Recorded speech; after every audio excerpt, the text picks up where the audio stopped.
cerita tentang Istana Alhambra dimulai dari perang Baratayuda yang dikenal dalam bahasa Spanyol dengan Battle of Las Navas de Tolosa, yang di dalam bahasa Arab disebut dengan Al-Uqab. Ini terjadi pada 16 Juli 1212. Nah, perang ini menentukan kemenangan Kristen atas umat Islam. Nah, pada waktu itu tentara Kristen sebetulnya berjumlah antara 12.000 sampai 14.000 saja. Sementara tentara Islam yang dipimpin oleh Almuwahidun, dinasti Almuwahidun, berjumlah antara 22.000 sampai 30.000. Dan ini dimenangkan oleh tentara Kristen karena yang gugur hanya sekitar 2.000 orang, sementara tentara Muslim 20.000 orang. Nah, sekarang kita memasuki pintu yang dikenal dengan pintu Al-Fath. Di situ ada tanda kunci. Tanda kunci ini simbol dari Fath, itu diambil dari Al-Fath Mubina, kemenangan yang nyata. Kunci dalam bahasa Arabnya disebut miftah atau alat pembuka. Kata dasarnya sama juga dengan Fath atau kemenangan. Karena itu surah Al-Fatihah itu bisa disebut dengan surat pembuka. Tetapi di sini ayat-ayat yang ditulis ini terkait dengan Al-Quran yang bercerita tentang kemenangan yang nyata. Fathan Mubina. Nah, ini pintu gerbang ini sangat terkenal karena dari pintu gerbang ini mereka yang memasuki wilayah ini bisa ke tempat pertahanan, kemudian bisa ke istana dan bisa ke fasilitas yang lain. Nah, sekarang kita memasuki wilayah yang dulu dijadikan sebagai bagian dari administrasi. Jadi sebelum tamu-tamu yang datang harus didaftar di sini, dicek di sini, dan ditanya keperluannya apa. Nah, setelah dipastikan tamu diterima, barulah tamu akan diantar ke ruang berikutnya. Saya lanjutkan kisah tadi. Setelah 1212 itu dan umat Islam yang dipimpin oleh Almuwahidun kalah, maka pasukan Islam tercerai-berai menjadi taifah-taifah kecil dan satu persatu dikalahkan, termasuk Cordova dan juga Sevilla. Nah, pada saat inilah kemudian seorang komandan pasukan yang berasal dari Maroko bernama Muhammad ibn Nasr ibn al-Ahmar itu bernegosiasi dengan komandan pasukan Kristen yang paling berpengaruh, itu meminta agar Granada itu diberikan kepada dirinya, dan dirinya berkomitmen akan membayar jizyah kepada Fernando. Dan ini disepakati, dan kemudian Al-Ahmar mulai menggerakkan pasukannya ke sini, sembari juga meminta kepada para Muslim atau Yahudi yang waktu itu menjadi pengungsi disediakan tempat di Granada ini. Nah, kita sekarang memasuki ruangan yang disebut Al-Mishwar. Mishwar itu berarti tempat bermusyawarah. Tempat ini adalah tempat yang paling di depan setelah ruang administrasi. di sini para tokoh yang bekerja di istana itu suka bermusyawarah untuk mengambil keputusan. Nah, kalau kita perhatikan di dinding-dinding ini selalu ada tulisan wala ghalib illallah, yang artinya tidak ada pemenang atau tidak akan ada yang bisa menang kecuali Allah. Setiap sudut ini ada tulisan wala ghalib illallah dalam bentuk berbagai bentuknya. Kalau kita yang paham bahasa Arab itu nyata sekali. Karena itu sejak awal sudah dirasakan betapa ringkihnya kekuasaan Al-Ahmar ini. Dan beruntung karena Al-Ahmar ini bisa berkuasa sampai 15 generasi. Artinya ada 5 keturunannya ya, yang sempat berkuasa di istana ini. Nah, ini kalau kita lihat simbol-simbol Kristen itu sudah tambahan-tambahan setelah Alhambra ini diambil alih oleh pasukan Kristen. Nah, kita lihat dinding-dindingnya, ukiran-ukirannya sangat menarik sekali. Begitu juga plafonnya, di atas itu semuanya serba kayu. Nah, ini sebetulnya diadopsi dari temuan arsitektur di Asia Tengah itu yang terinspirasi dengan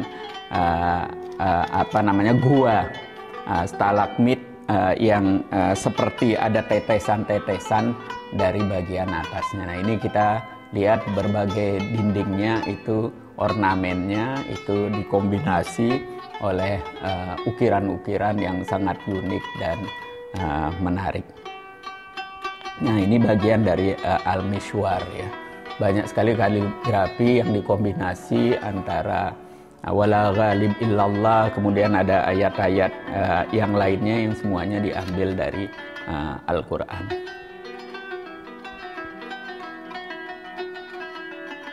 Nah, ini sebetulnya lukisan-lukisan ini atau pahatan-pahatan ini hasil renovasi. Karena pada rusak, baik dirusak oleh manusia maupun rusak karena faktor alam. Jadi sekarang pemerintah Spanyol berusaha merenovasi, merekonstruksi sesuai dengan bentuk aslinya, sehingga bagi para pengunjung bisa menikmatinya. Nah, ini ruangan Al-Mishwar.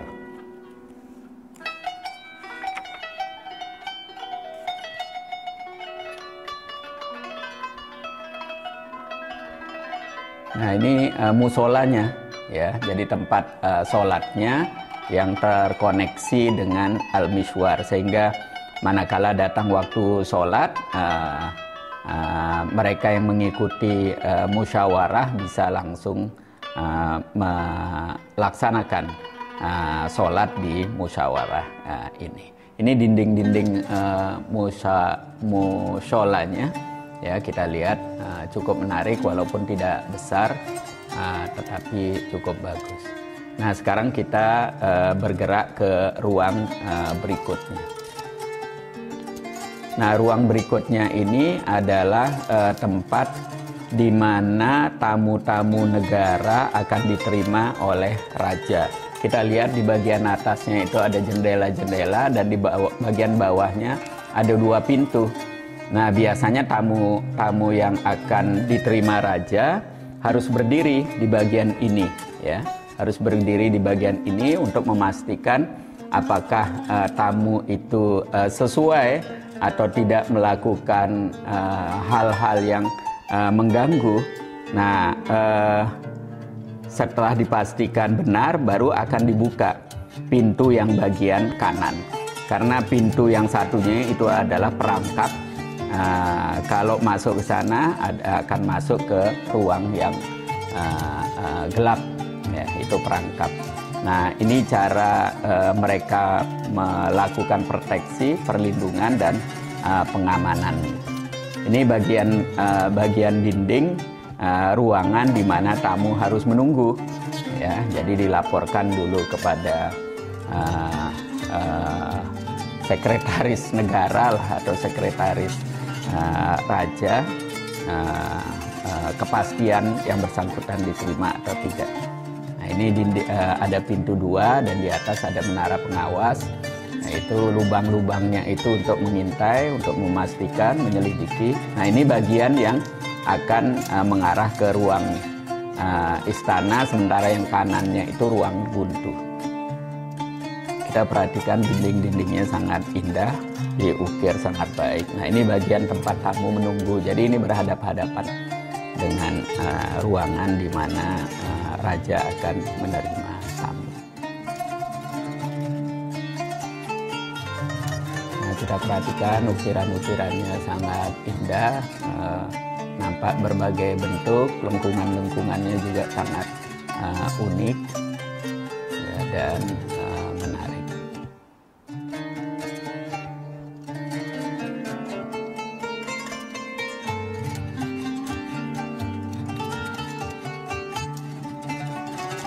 Ini dinding-dindingnya orang menyebutnya arabes ya. Ini bentuk-bentuk yang beraneka ragam dikombinasi melahirkan keindahan tertentu. Nah, ini bagian atasnya, plafonnya. Nah, ini tulisan wala ghalib illallah. Tidak ada kemenangan kecuali dari Allah.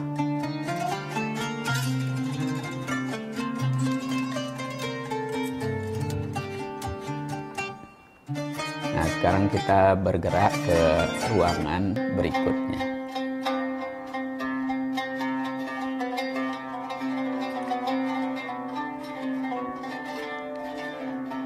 Nah, ini kita perhatikan bagian atasnya ya.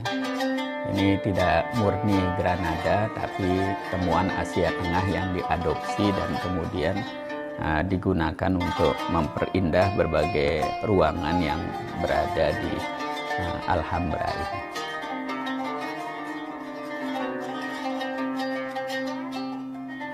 Nah, ini bagian dari istana. Perlu diketahui istana di dalam ini ada 4 atau 5 istana yang masing-masing dibuat oleh emir-emir tertentu, dan mereka membuatnya seindah mungkin sebagai bagian dari legasi atau sesuatu yang diharapkan akan membuat orang mengenangnya.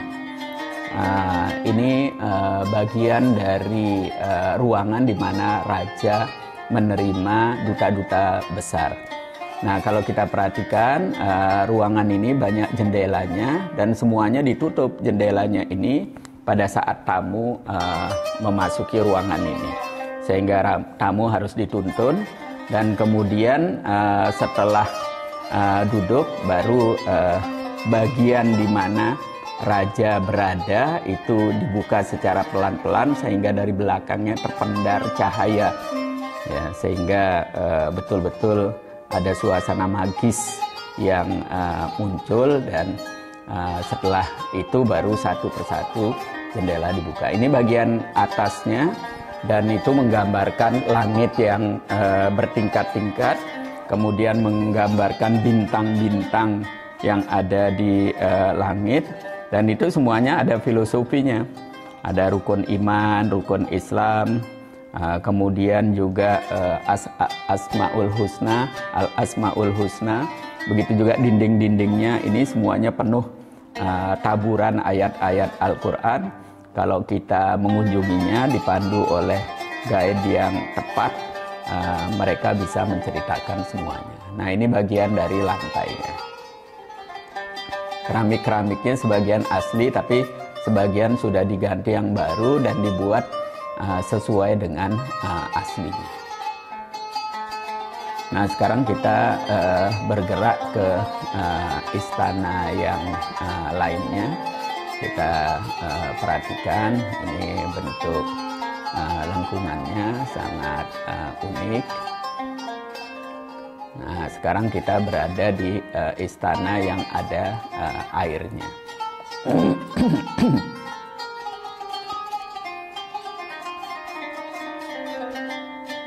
Nah, istana ini menarik karena ketika dibangun, sang emir membayangkan bahwa rapuhnya istana yang dimiliki seperti dia melihat bayangannya di dalam air.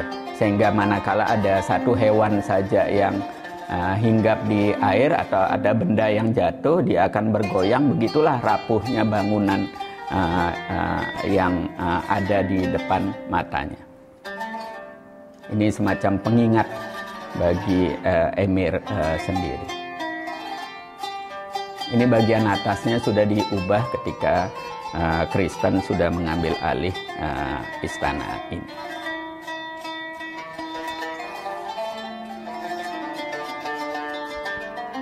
Nah, kita lihat itu ada harimau atau macan. Ini istana yang menurut para pengamat paling indah, ya. Jadi ini disebut dengan istana harimau, tapi sebetulnya ada nama lainnya, tapi lebih mudahnya karena di sini ada harimau yang menopang air mancur itu. Dulunya di sekitar air mancur yang dipikul oleh harimau ini taman-taman, tapi sekarang mungkin karena pertimbangan perawatan dan sebagainya diganti menjadi marmer. Nah, kalau ini istana yang paling besar, paling luas, ya, memiliki corak yang berbeda dengan istana sebelumnya, tapi juga sangat indah. Dan ini di antara istana 5 istana yang berada di dalam Alhambra yang dinilai paling luas. Kita perhatikan ini corak-corak model stalaktit atau stalagmit ini mendominasi bentuk lengkungan maupun bentuk plafon. Nah, sekarang kita keluar dari istana melihat taman-taman. Jadi ini taman-taman, di tengahnya ada air mancur. Ini menjadi ciri khas dari bangunan-bangunan Islam di masa itu. Kita dari menaranya melihat lingkungan Al-Baisin namanya. Ini lingkungan di sekitarnya yang penduduknya bertempat tinggal. Ini kembali kita melihat taman-tamannya dari dalam. Kita terus bergerak, ya, akan berpindah.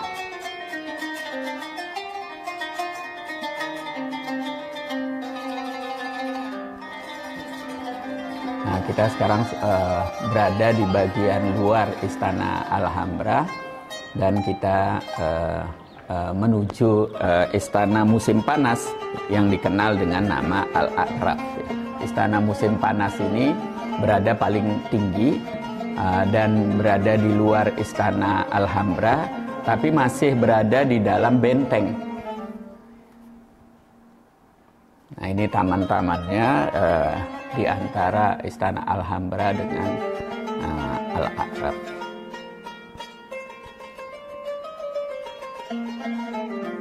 Nah, ini bagian luar dan di sini berada makam-makam para raja.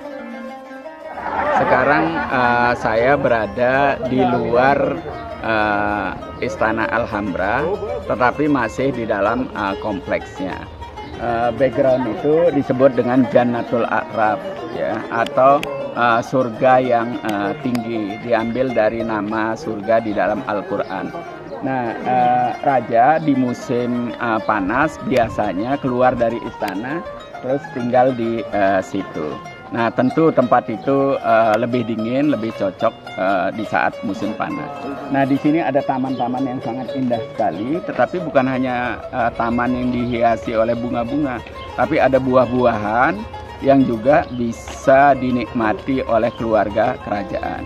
Juga di situ ada hewan-hewan yang dipelihara sehingga seluruh keperluan keluarga istana bisa dipenuhi dengan pertanian dan peternakan di segera yang berada di tempat itu.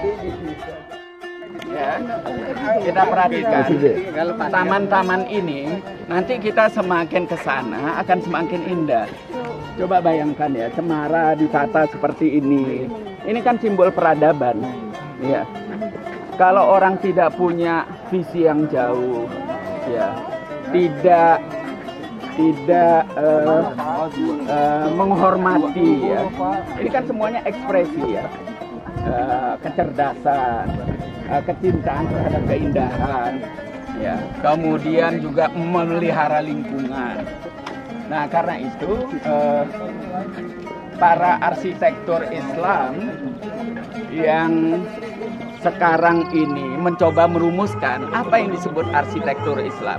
Nah, salah satu inspirasinya itu dari sini. Karena apa? Di Alhambra ini, para sultan atau para emir waktu dia membangun ini, dia ingin membayangkan, menurunkan surga ke dunia. Nah, di dalam Al-Quran itu, ciri-ciri surga itu ada air yang mengalir. Karena itu berbagai tempat sini dialiri air. Kemudian taman-taman yang indah. Ya. Nah, itu cermin di sini. Kemudian cahaya. Jannatul Arif. Ya, cahaya yang memasuki semua ruangan. Maka itu kalau Bapak Ibu sekalian perhatikan di Alhambra tadi, itu semua ruangan ada jendela. Semua ruangan udara bebas masuk. Ya. Nah, itu udara. Jadi cahaya, udara, taman dan air.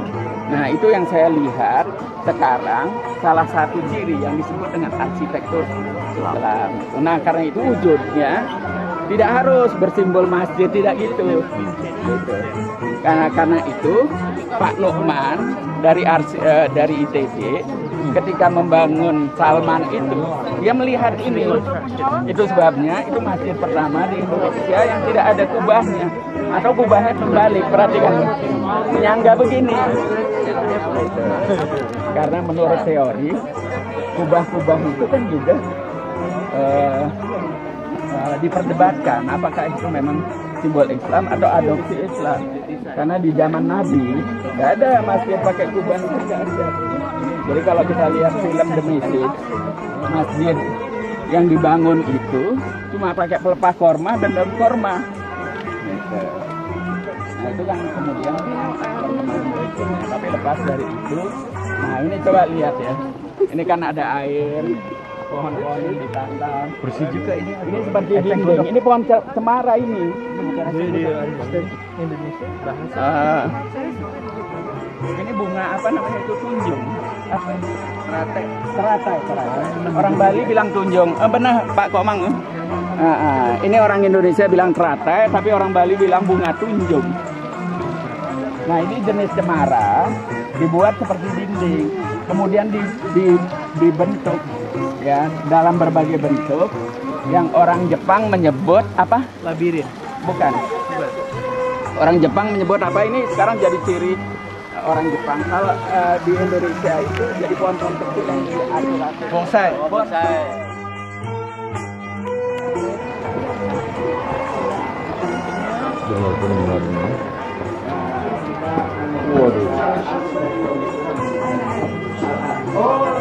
Jadi Al-A'rif itu sebutan untuk muhandis atau insinyur bangunan pada masa itu.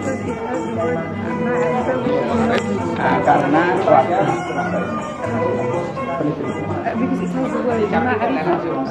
asal katanya dari makrifah yang artinya ya, jadi sebutan A'rif tidak hanya untuk arsitek itu dalam arti fisik ya. Dia harus belajar tentang air, tentang udara, jadi sehingga ketika menerjemahkan dalam bentuk fisik, aspek-aspek itu sudah termasuk. Nah, ada yang arsitek sini? Tidak ada. Bapak.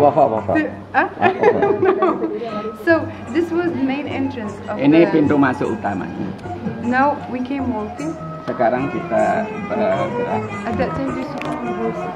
Nah, waktu itu mereka naik kuda. So this was before. Nah, di sini orang naik kuda. Nah, kudanya ditinggal sini, kudanya ditinggal sini. And then we go directly to the front. Nah, kemudian orangnya berjalan kaki ke istana. Nah, coba lihat di atas sana. Nah, itu tempat kunci. Ya, kita waktu masuk di pintu gerbang pertama itu juga melihat simbol kunci. Iya. Nah, itu kunci Alhambra. Ini kunci untuk Ya, jadi ini juga terinspirasi dari surat Al-Fat yang disimbolkan dengan kunci. So now we are going directly to the main patio, which is the Jadi saya sampaikan di dalam bahasa Arab kunci itu disebut miftah. Miftah itu arti harfiahnya alat pembuka. Nah itu berasal kata yang sama dengan fatah, fatahah artinya kemenangan, tapi bisa juga artinya pembuka. Makanya surat Al-Fatihah itu disebut dengan surat pembuka. Nah itu akar katanya sama. Jadi pembuka, kemenangan, itu memiliki akar kata. No, no, just algo ya.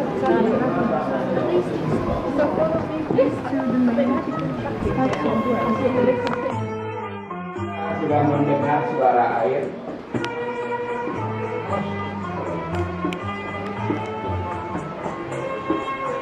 And please go on to the right.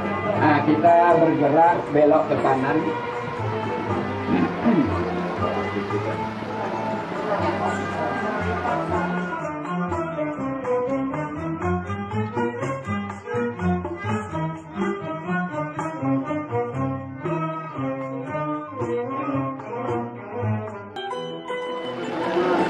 Coba yang lain merapat.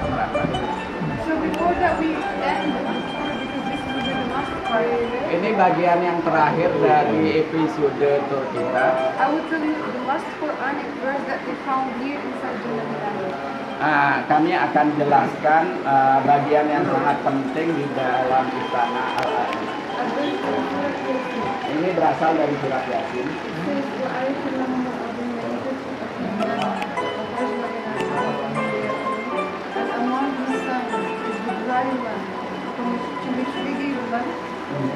And in which also we have fruit. وجعلنا فيها جنات ونخيل وأعناب وفجرنا فيها من العيون. You see the springs is also mentioned. وجعلنا فيها ليركضوا Jadi ini betul-betul mereka mencoba menggambarkan surga di samping adanya air yang melimpah, kemudian juga taman-taman yang indah bisa dilihat bunga-bunga. Tapi juga ada yang bisa dimakan, ini yang tidak kita lihat buah-buahnya.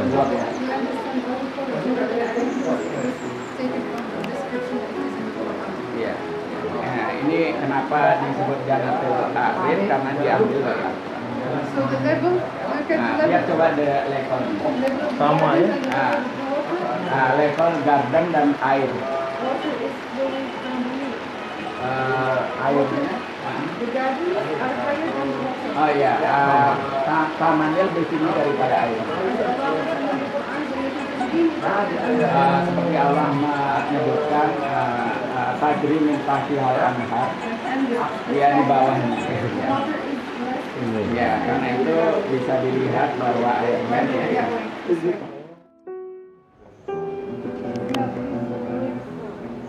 Oke. Sini. Nah, coba dicium itu baunya dari sini. Wangi. Dari? Ini walaupun tidak nampak buah jeruknya, ini pohon jeruk yang kemarin. Dari bunganya Yang wangi kan? bunganya. Ini kalau di Arab diganti dengan apa? Oud. Gaharu. Oh, gaharu. Iya, Ya, gaharu. Jadi gaharu itu jenis kayu tertentu yang dibakar, kemudian melahirkan asap yang enak dicium atau wangi. Bukan, menteri susu ada separuhan. Berarti kasih orang enggak kalau kakinya ada.